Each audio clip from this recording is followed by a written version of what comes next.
Good morning, coffee moaners. Welcome to this Saturday moaning morning of moaning. And boy, has Dina been moaning. She ain't happy. We don't quite know what about. Yeah, it was Greek night in the Curly Cooks of Croydon, Cook-along members area. Oh my God, it was fun. The food was divine. I feel slightly hungover, and I didn't even have any alcohol. How are we all? Was anyone there? Did anyone cook their food? Did anyone have Greek souvlaki? Was it souvlaki or gyros in the end or not? I can't remember what we made. Anyway, morning, Faith Goodman. Yes, right at the end of this, we will be doing a whistle-stop run through the Friday quiz. I accidentally whacked stop broadcast yesterday, having promised you all that we would do it. So, of course, the big news today, you're probably watching this on, if you're a Catholic, you're not going to be here. You're going to be watching the Pope's funeral, which is happening as we speak. Pope Francis's funeral is happening as we speak. Hundreds of thousands of worshippers and world leaders and celebs, for want of a better expression, an awful lot of nuns have descended upon Rome. Trump and Zelensky are amongst world leaders gathered for the ceremony.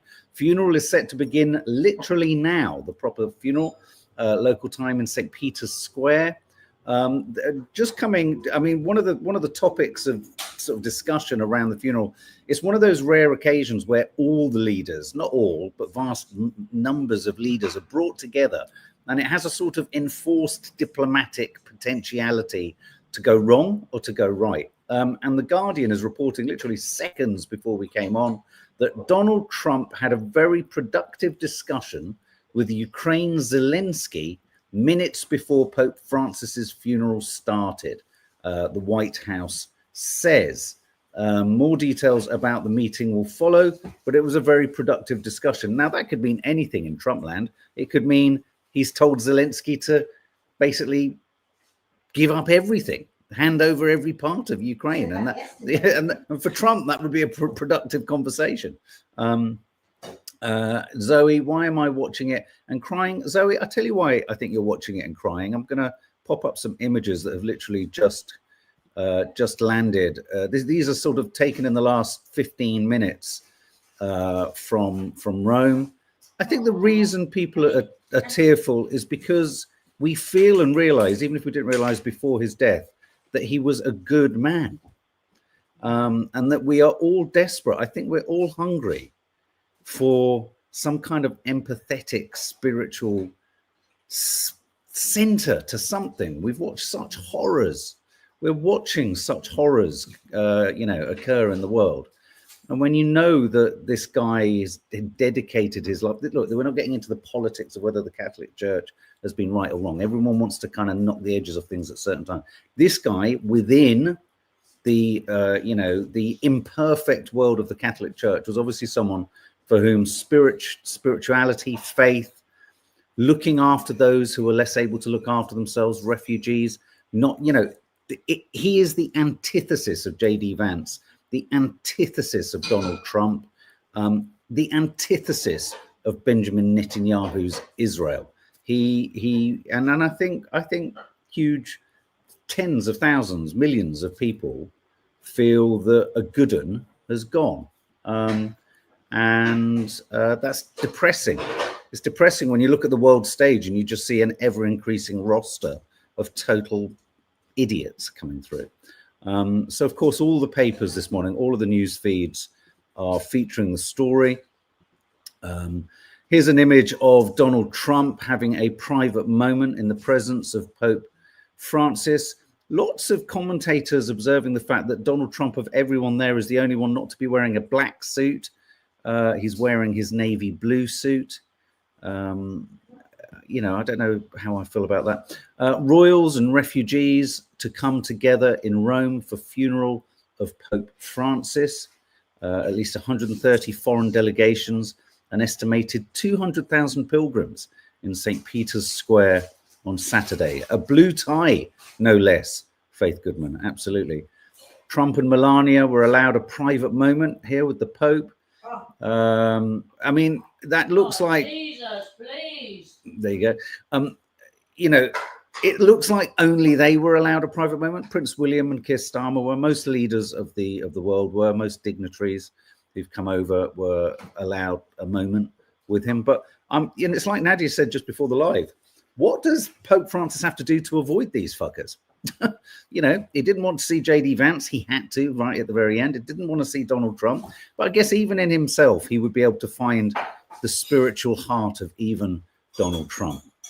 Some wonderful images, which certainly put me in mind of the film Conclave, starring Ralph Fiennes. This is an image of cardinals gathering for the funeral in St. Peter's Square. It's always so sort of cinematic, isn't it? So sensationally cinematic. Trump probably was like, that's a nice coffin. It's inside some great walls, and it's a beautiful looking coffin. It's a big coffin. It's not as big as mine. My coffin would be bigger. My coffin would be better, and my coffin wouldn't be made by any migrants. And here's an image guide to the Pope's funeral. The coffin will be carried to the altar in the square. Funeral mass takes place, which I believe is happening now. Coffin taken to vehicle to be transported. Coffin taken to Santa Maria Maggiore Basilica. Coffin carried into the Basilica. A lot of a real time for kind of thought and contemplation. Even Joe Biden arrived at the Vatican. He too had a moment. He had to be helped down the stairs. I mean, I think a number of news outlets are trying to make something of the fact that he was helped down the stairs.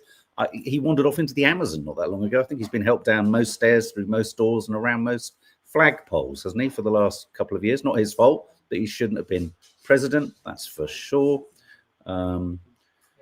Pictured bishops scanning for their seats. And as the Telegraph says at the bottom there, this is a major diplomatic moment, which seems potentially, could it have done, already yielded something, though, I think when the White House says good news or progress is made, in conventional terms, it doesn't really mean anything, because we're going to move on to some of the other stories surrounding Trump just briefly. Obviously, we'll be featuring them in a Trump's America.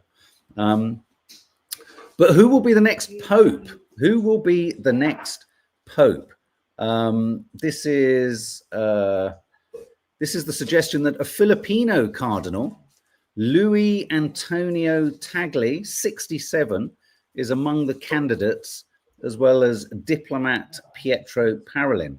Now, of course, the thing about whoever becomes Pope, here's the thing. Does anyone else get cynical like me and think, in what ways could rogue states, and when I talk about rogue states, I'm thinking of all rogue states. I'm thinking of America. I'm thinking of Russia. I'm thinking of Israel. Because for me, those are the three roguest states there are, with serious kind of influence. And you do sort of wonder that even in something like the electing a pope or deciding who's a pope, this man is going to be responsible for the faith of millions of people around the globe. And I do worry that, it'll be interesting to see who the candidates were. I mean, we won't see who the candidates are. I mean, we've got a list of them, but they don't mean anything. But at the moment, the hot favorite, the bookies' hot favorite, which I think is a cardinal sin, isn't it? To bet, certainly to bet on who the next pope is. The next pope, it looks like it could be the first Southeast Asian candidate in the form of Filipino cardinal Luis Antonio Tagle. And apparently he's quite liberal too. I think what we want is a liberal pope. Did Claire Scott, did watch Conclave, absolutely.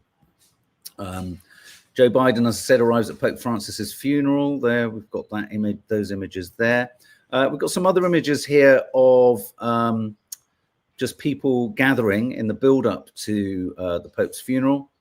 Just tens of thousands of worshippers and cardinals. There's old Donald Trump arriving, coming off Air Force One. There's Prince William, Macron. Macron does always look cool. Even the cardinals, getting their phones out to take photographs of the crowds. A time for celebration as well as commiseration. Biden once again. Lots and lots of nuns, beautiful images of nuns, devoted. I mean, the funny thing is when you're in Rome and near the Vatican City, there are nuns everywhere, of course, because it's a deeply religious place. Another image here of a sculpture with nuns sat around it. Look at that. Just amazing images, and lots of worshippers, gathering the night before. So it's, an incredibly significant moment, significant time. Now, moving on from Pope Francis's funeral, without doubt, the other biggest story of the day is Virginia Giuffre, who we've been talking about in recent weeks, given the incredibly odd story that developed around her being hit by a bus and having 4 days to live. She's tragically died. Her family has announced today that she's committed suicide. Just awful shock, awful, and of course there are all sorts of facts, there are all sorts of conspiracy theories around Jeffrey Epstein. One of the most dominant ones that's quite believable, that I think is being nudged into the long grass, is that Epstein was an operative for the Israeli government, Mossad, and that part of what he was gaining on many of these celebrities was leverage and purchase. That's something that we must all keep talking about, because just because people, there's no evidence of that here, there's enough to suggest that it's true. Well, I think it's fair to say whatever one thinks of Virginia Giuffre, whatever one thinks of the recent odd stories that developed, she was a victim. She was struggling with her mental health.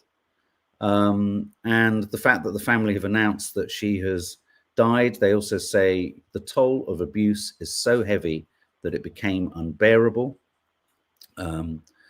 She did split with her husband recently. There is the suggestion that there was domestic abuse. Obviously, this is the infamous photo that was at the center of the whole Prince Andrew Epstein case. She received a payout from Prince Andrew as a civil settlement. This is the image that she posted on Instagram of herself in hospital with injuries when she said she had 4 days to live. And there's sort of, although it's obviously more than 4 days, something quite darkly prophetic and sort of fateful about her saying that, and then her tragically dying. The Mirror reporting Virginia Giuffre dead, heartbreaking final picture of sex abuse survivor emerges. This is the image of her with her brothers, or one of her brothers, and of course some of the papers are homing in on the fact that she posted a troubling image on her Instagram 12 hours ago or 24 hours ago. It was a screenshot of the album cover or track cover for a song we know very well, Somebody That I Used to Know. Oh, I love that song. And so, of course, the title of that song, coupled with the fact that she's tragically taken her life, speaks to the very essence of what on earth had gone wrong for her, what had happened to her. Wonder Woman, you're absolutely right. She was trolled heavily recently. And, we when we covered the story, we were talking about the fact that there was something that it didn't add up. The dots didn't connect. She had been hit. She hadn't been hit by a bus. She'd exaggerated it. There was a dispute between her and her husband. She had children. She's gone through the awfulness of what she's gone through with Ghislaine Maxwell and Epstein and Andrew and all that high profile coverage. I mean, all that stuff is going to go somewhere. The suggestion that the FBI were after her, and I'm sure as of today, the litmus paper will be lit for a whole range of new developing conspiracy theories around her. So it's tragically sad that she's passed. Natasha Tiramos, she was fragile, and if she was trolled, maybe she felt there was no way out other than the tragedy that has happened. So sad. Sadie C, lots of unanswered questions, such a shady business. Absolutely. Grace Gabrielle feels so utterly sad about the news of Virginia endured such trauma from 17. I mean, and this is the other thing, when now 3 kids will grow up without their mum. I hope Prince Andrew feels ashamed. I forget the name. What's her name? Lady Victoria Hervey, or whatever her name was, who was kind of posting around the time that she said she'd been caught up in that accident. She wasn't kind of mincing her words, was she? Was it Victoria Hervey? I feel like it should be Victoria Harvey, but she's too posh for an A. Of Victoria Hervey, the suggestion being there that she was, Victoria. Is it Victoria Hervey, Nadia? Yes, yeah. She I mean, she's, obviously she's not going to be able to suggest this was a kind of con or anything like that. That's deeply troubling for anyone who had an opinion like that before. She's still posting, "She has no sympathy," says Zoe. I haven't gone over, is she? She really is. Yeah, why had she fallen out? I don't think we'll ever know the full ins and outs, and neither should we. I think most people, Faith, like you say, most people have issues in family. One can never get, even when you're presented with the facts of a falling out, the facts of a falling out don't even necessarily speak to the emotional truth of a falling out. And I think, it's easy for us all to sort of go, well, this, that, the other, not in justifying, but in explaining. You'll never get to the truth of why it span out of control for her. Moving on to other stories. The story around Donald Trump. This is a remarkable story, breaking yesterday. The FBI arrests Wisconsin judge and accuses her of obstructing immigration officials. This was big news yesterday because we've been waiting for Donald Trump to effectively start arresting judges. And it looks like he started arresting judges. And that's slightly frightening. Now, the suggestion with this judge is that she's a Milwaukee judge? I think she is, yeah. County Circuit Judge Hannah Duggan was apprehended and arrested because she allegedly assisted and helped a man evade the US immigration authorities. Now, we don't know the exact details of the story. I mean, for example, was he about to be charged? Did she show him the fire exit? Did she escort him down the stairs and take him out the back? I'm not suggesting, not for a minute, even if she did, suggesting this is right. But I think even if there's a kind of relative obviousness to what she's done, and it's quite a straightforward case of her really, if you like, disrupting the course of kind of legalities, it's a kind of tipping point, and it's a moment in America, I'd have thought, for any other Americans. Carla Hatcham, I can see you're saying you're livid about it. This is a moment. This is a bit of a moment. And most sort of observers, commentators, American kind of people into American politics, this feels like this could be a kind of, a bit of a tipping point, potentially. It is chilling. It is concerning. It is worrying. The FBI released a tweet yesterday or on X stating that they'd arrested this judge. And I think it very much feels like Donald Trump's presidency is hitting a few roadblocks at the moment. And it's like we said a couple of days ago on our Trump's America. There are two moments where Trump's most dangerous. One, when he's on a sort of magic carpet flying through the popularity of having won an election. That's dangerous because he's been told he's brilliant and he believes it. And then the other most dangerous moment with Donald Trump is when things aren't going his way and he begins to feel increasingly hemmed in. And I think America is, I think it's not an exaggeration to say that liberal America certainly is probably waiting with bated breath to see where this heads. Alison Barber says legal eagles will stand up for her. This cannot be tolerated. Well, once again, the reason I kind of tiptoed around how she helped this man evade the US immigration services is I'm loath to say that it was just, it might just end up being administrative or something like that. She may have done something that was actually illegal. We don't know. We're waiting for more details on this to come through.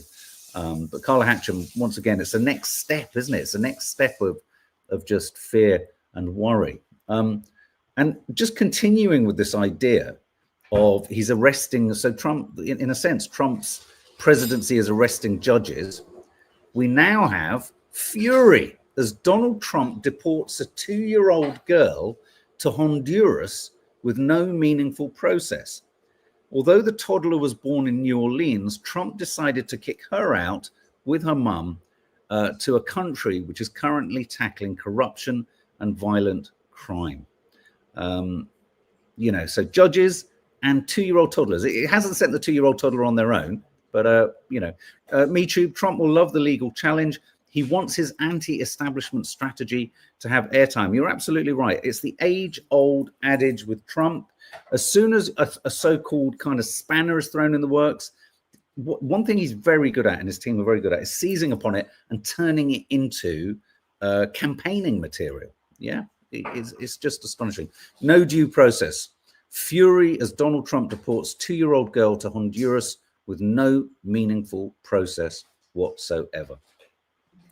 And as I said, Trump planned to let Russia keep Ukraine land set in stone. It looks like he's already had a bit of a chat with Zelensky at the Pope's funeral. So let's see how positive and productive that has been. Just moving through these other headlines. Here's an image of Donald Trump, of Vladimir Putin meeting Witkoff for talks, I think yesterday. Now, this next story is quite something. I'm going to show you a clip. Be warned. I'm not suggesting Dina's worked with headmasters quite as deranged as this, but she might have known a few. This is the story of Anthony John Felton, headmaster at a Welsh primary school, jailed yesterday for assault on deputy over sexual jealousy. I mean, fuck me. That's some serious shit. He assaulted Richard Pike. Well, I'd say it was more than a spanner. It was more like a monkey wrench. Anthony John Felton concealed the wrench in his jacket pocket as he approached his colleague, Richard Pike, from behind. Pike fell to the floor. You've seen the footage. Felton believed that Pike had slept with another teacher with whom he had recently been in a relationship. This speaks to all of the jiggery pokery that goes on in teachers' staff rooms. We've got a teacher here. I wonder if she... I remember when I was at school. Yes, the teacher's staff room. What students claim to have seen as the door fell shut. Kids would always see something. Oh, did you see the teacher's staff room fell shut and Mr. Whoever was kissing Miss Whoever? I won't say because I might still be alive. But I bet you've seen some things in staff rooms, haven't you, Dina? I have heard some things. You've heard some things. Some of the things the teachers say. Oh My God. Wow. And these are responsible for little Johnnies. Well, you know what I mean, little Johnnies. Here's another image of him leaving court yesterday. Felton pictured arriving at court on Friday, sentenced to 2 years and 4 months in jail. He looks remarkably like they're the guy who presents the Today program on Radio 4. I forget his name. So moving on. Now, we posted this story on the Popcorn Junkies Instagram account, and I did a poll, actually. I'm just going to see if I can find the my account. This is the story of Pedro Pascal and J.K. Rowling have come to blows. Pedro Pascal calls J.K. Rowling a heinous loser, in wake of Supreme Court gender ruling. Actor who's been a long-time activist for the LGBTQ plus rights. It has a transgender sister who often accompanies him on the red carpet, is obviously unhappy with J.K. Rowling. Now, the one thing I don't want to get drawn into this debate, we talked about the whole biological woman finding last week. I don't understand why hate has to be part of it. I don't understand why hate has to come towards trans. I don't understand why hate has to come towards women. I don't think it was sensible of J.K. Rowling to ignite a fat cigar in a very smug fashion on a yacht worth $150 million. I don't know why. It felt tasteless and it felt crass. But anyway, on the poll, I said on Popcorn Junkies, I said, who are you behind? And 76% behind Pedro Pascal, 24% behind J.K. Rowling. It's a tricky one, this, because, I mean, you know, Pedro Pascal is loved by everyone, isn't he? And J.K. Rowling isn't. What got me was how, look at this, Lorna Stewart, going back to the teacher story. Lorna Stewart, what got me was how uncaring teachers really were with some of their children they were teaching when in the staff room. This really opened my eyes. Yeah, it's important to say that whilst teachers do a great job, there are nasty teachers and there are nice teachers. Oh, yeah. There are nasty people who work in the NHS and nice people who work at it. Just because you can't be shrouded in a positive character just because of the nature of the work that you do. I've known some absolutely disgusting teachers, but I've also known some absolutely wonderful teachers. Pedro Pascal is great, Farida R says. He is threatening to the likes of the toxic lot as everyone loves him. I just think it's about language, and it's about intent, and it's about tone. I think, to argue on J.K. Rowling's defense, she has been subjected to an astonishing attack and death threats and everything. So there will be an element of her feeling like she needs to or wants to push back. I just wish the hostility could be taken out of all of it. I mean, there was I saw placards at a sort of pro-trans march the other day, with death to all TERFs, extremist feminists. And so, I mean, it's got incredibly violent and incredibly aggressive, and it doesn't benefit either side of the equation, I don't think. Abby Reed, Mark. So Israel are due to come to Cardiff to play netball. They've started a fundraiser for 24/7 security due to us asking to boycott. Outrageous. Keep campaigning. Lucy Kitson, Pedro is spot on. I would never be on JK's side. The female version of some of those toxic red pill men in my eyes. Interesting. It's going to forever rumble and rumble, this debate, isn't it? This is a curious story here. This is, brace yourselves, the ice bucket challenge is back. Our daughters were telling us this. Did we do this years ago? Who was the first person who did it? Someone did it a decade ago. It was when the ice bucket challenge became a viral sensation. Everybody from world leaders to sports stars, they started posting videos of them pouring vats of cold water over their heads. The challenge involved pouring a bucket of ice cold water over your head, posting the video and nominating someone else to do it. It raised £165 million originally 10 years ago for charities fighting to find a cure for the progressive disease that attacks the motor nerves, causing muscle weakness. Now the ice bucket challenge is back, resuscitated by a group of US college students who lost 2 friends to suicide, using the hashtag Speak Your Mind to raise mental health awareness. Who will be taking part in the ice bucket challenge? This is essentially, the original was for Motor Neuron. This is for Mind. This is for mental health charities. My daughter was nominated today, Carla Hatcham. So can you only do it if you're nominated? And does the person doing the nominating have to have already done it? I think that's right, isn't it? You do it and then you shout out someone. I seem to remember Bryan Cranston shouting out someone's name. So be prepared. It may come our way. You never know. Isn't it lovely? Look, we've got this. It looks like a very small person smoking a vape next to me. It's just Dina farting. Celebrity Big Brother live final. Did anyone watch it? The Telegraph says it was a spirit-breaking snooze fest. I just find it really tedious. The predictability around winners. Apparently, a lot of people saying the winner. I've never heard of him. He's from Korea, I think. Just sat and drank tea. Is that right? Was it a snore fit? I mean, I lost interest before. I didn't catch the first 3 episodes. Thought, brilliant. Mickey Rourke's in there being politically incorrect. Must go and watch it. Landed on it and he'd voted out. So didn't bother. Awful winner. He's very dull, Lucy Kitson. Not again. Just watched it now during this chat, Hilary Jones. I enjoyed it, but AJ is awful. She needs to be replaced. Oh, is that the presenter? Oh dear, the boring, mediocre man always win.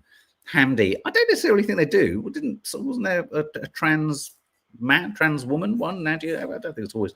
Hedge Witch, I'm with JK and the woman stopping men into women's spaces. The toxicity and aggression comes from the men pretending to be women, not the women protecting spaces. Thank you. I fast forward through most of it, says Ellery Jones. I've not watched any Big Brother, missed anything, Sadie C. Yeah, well, lots of people not particularly happy. I'm just going to move through this next story because I'm just strapped for time. This is an interesting story. Look at this. AI, artificial intelligence, hosted a radio station in Australia, I think this is, for 6 months, and no one noticed. How frightening is this? The days of radio presenters is over. Sydney radio station CADA used an AI-generated host for its work days with Thai show. It secretly used AI-generated host for 6 months. They used 11 Labs software. It presented a daily music show. The deception was uncovered when a writer questioned Thai, THY's identity, noting the lack of any biographical information. The incident has sparked criticism, with some arguing that listeners should have been informed about the AI host. God forbid, could one of the loose women be AI? What if Nadia isn't real? Would you care? Would you mind? Should they tell us? Should everyone have been told? I don't like AI. God, people didn't even notice, because it doesn't say much for radio presenters, does it, if they didn't even notice? Jesus Christ.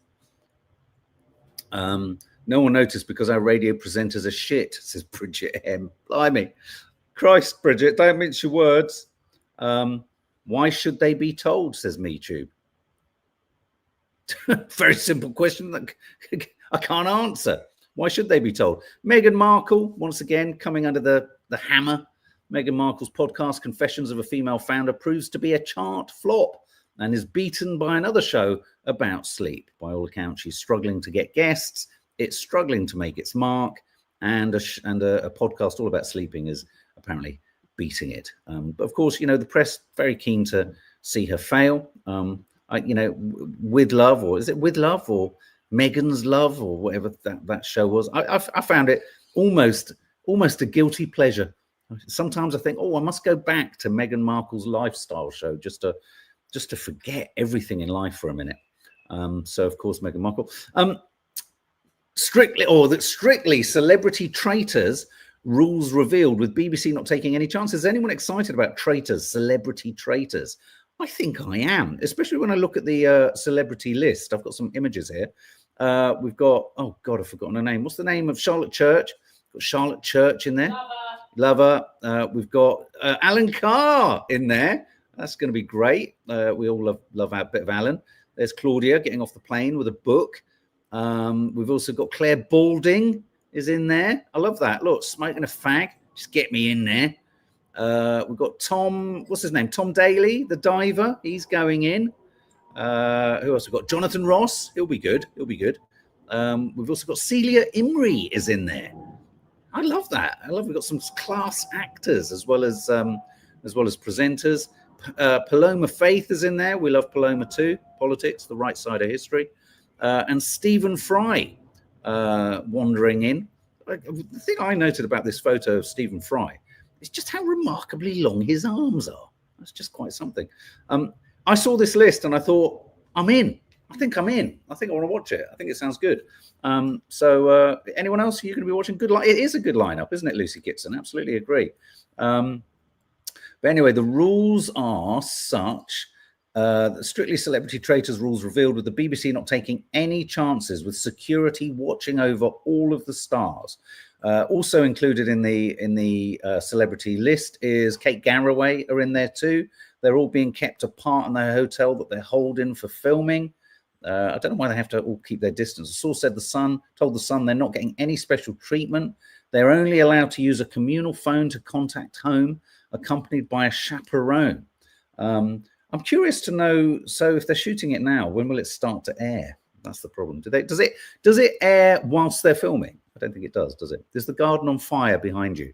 No, this is. It is, but there's also that. There's this and there's that. There's conflicting smoke signals going on through the house. So I don't know about you. I'm in on that. A number of the papers, or two of the papers, are running stories on Gregg Wallace.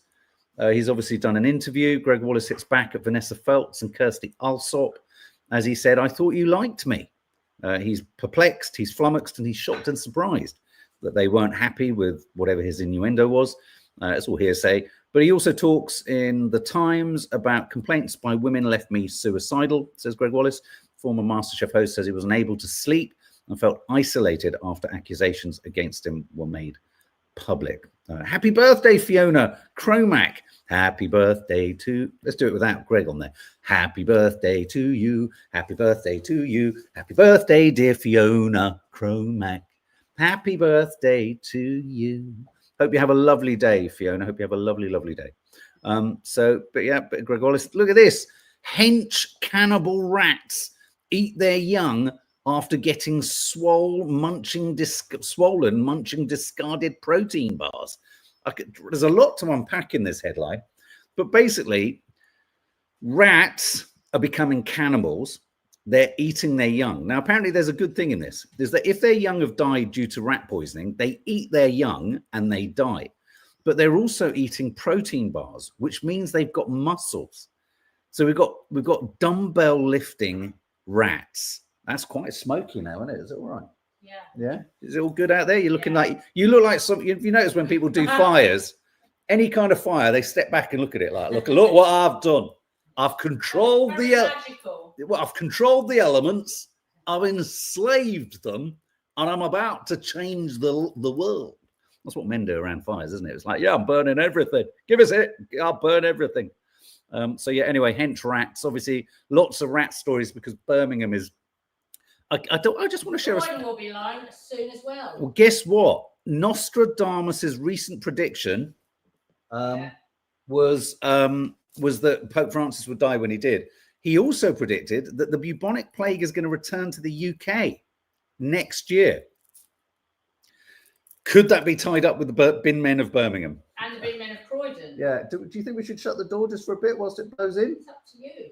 I just, You can't, I've got all my props there. I just worry that, yeah. At what point does carbon monoxide become an issue? It's fine. Okay.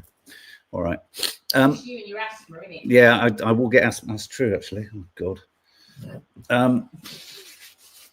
Yeah. What have we got here? Oh, and here's another man with his head in a pile of bins trying to resolve the rat problem.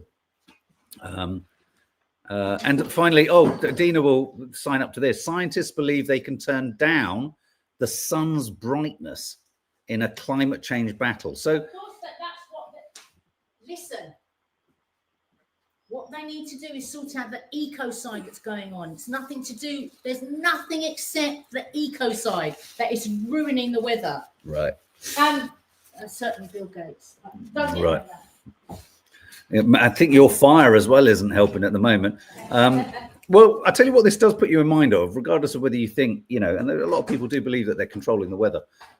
If you can dim the sun, then they can control the weather. I mean, this story, really baked into this story, is the idea that if you can fire aerosolized particles sprayed into the Earth's stratosphere to deflect energy from the sun in order to turn down the sun's brightness, then, as you say, they can control and it. they also controlled the weather. Just as we went into April when they knew it was going to be doom and gloom for everyone, what did they send us? Sunshine, sunshine, sunshine. Wow. Yeah. Bastards. So there's someone somewhere with a giant knob turning the brightness up and turning the brightness down and then turning the brightness up. They're really going to mess with the world. Keep your eyes on the skies, folks. Keep your eyes on the skies, but what's going to happen? Well, when you see those chemtrails, But do you think they really have got things strapped to planes, pumping chemicals? 100%. Isn't it just the oxygen of isn't it just No, they're not aeroplanes because they're all low and there's hundreds of them doing that. Right. Here's some images for the day. Look at this photograph of 4 dogs running through a bluebell wood. Oh, God, look at them all. Oh, so sweet. If you're listening on podcast, we're looking at a beautiful image of dogs. This is a lady in Rome, obviously a worshipper there for I thought it was an incredibly powerful image of a woman having a moment of sad reflection at Pope Francis's funeral. This is a squirrel that appears to be winking at the camera, taken in Japan. It's quite a remarkable image, isn't it? I think that one has to be for a caption competition. A bunch of cards are coming out this week, by the way. And this is a robin having a fight with, I think it's a dunnock. Both birds came out okay, but this does speak to the truth that robin redbreasts are violent. And this is a beautiful image of wisteria. Now, quickly, 5 minutes. We've got 5 minutes. Promise that you do the Friday quiz today because I forgot. I terminated the live. So let's do, as promised, the Friday quiz on a Saturday. For those of you who don't know, this is 7 questions about the news of the week to see if you've actually been doing your homework, listening to us at all, or just sat there with it on in the background, secretly watching something else. So without further ado, BBC quiz of the week. Let's do it. Okay, question 1. Hope you're all ready with your pens and papers. I know, Faith, you've got your numbers there. Let's see if you can go into the rest of Saturday. Let's see if you can go into the Curly Cooks feeling like a winner. Okay, so I'm just moving this over here. Question 1. A woman from Derbyshire who started baking as a hobby was named the winner of Britain's Best Loaf for the 2nd time in 3 years. What was the bread that won her the prize? Was it A, garlic and rosemary deep pan focaccia, B, lemon and Earl Grey brioche, or C, matcha white chocolate and fruit green loaf? Don't like the sound of any of them. Fuck me, the garden looks completely on fire. Jesus, look at it. It's just complete bedlam out there. So which one was it? What was the bread that won Mio Iotsu the prize? Was it A, garlic rosemary deep pan focaccia, B, lemon and Earl Grey brioche? Fuck me, these are complicated. Or C, matcha white chocolate and fruit green loaf? Sounds disgusting. The answer is B, lemon and Earl Grey brioche. Question 2.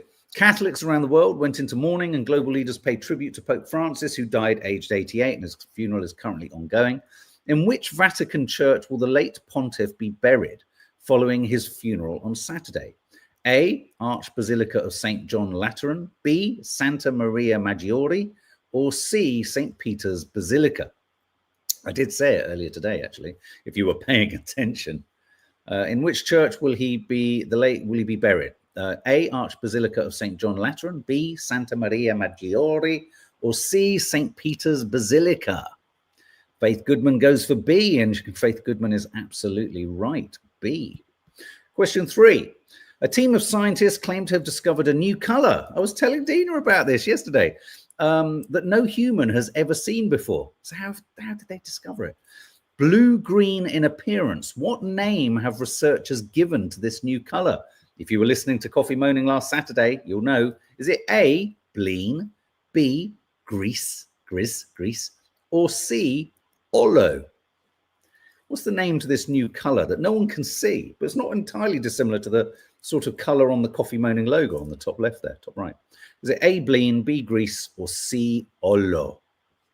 Hazel Malbon says olo, as does Creatorholic, and I know that you're right. It's C. Question 4. The mother of one of the world's biggest pop stars, Beyonce, published her memoir covering her childhood in Texas, the rise to fame of her daughters, and her later years as a grandmother. What music did Tina Knowles say soothed Beyonce as a baby? Was it A, classical, B, jazz, or C, Mary Had a Little Lamb? They're not really genres, all of them. 2 of them are, one of them isn't. Which of those did Tina Knowles say soothed Beyonce as a baby? A, classical, B, jazz, or C, Mary Had a Little Lamb? Rachel Farida says Mary Had a Little Lamb. Sadie does. Katie Johnston's right. Jazz. I love a bit of jazz. Gets bad press, jazz. I don't know why when people say things like it's like music played by people with broken fingers. I hate that. 14-year-old Valibhav Surayavanshi hit his first ball for 6 as he became the youngest player to ever feature in cricket's Indian Premier League. For which team did he appear? Anyone who had any hope of 7 out of 7 or 6 or 5 or 4, it's over now. So for which team did 14-year-old Vaibhav Surayavanshi play for?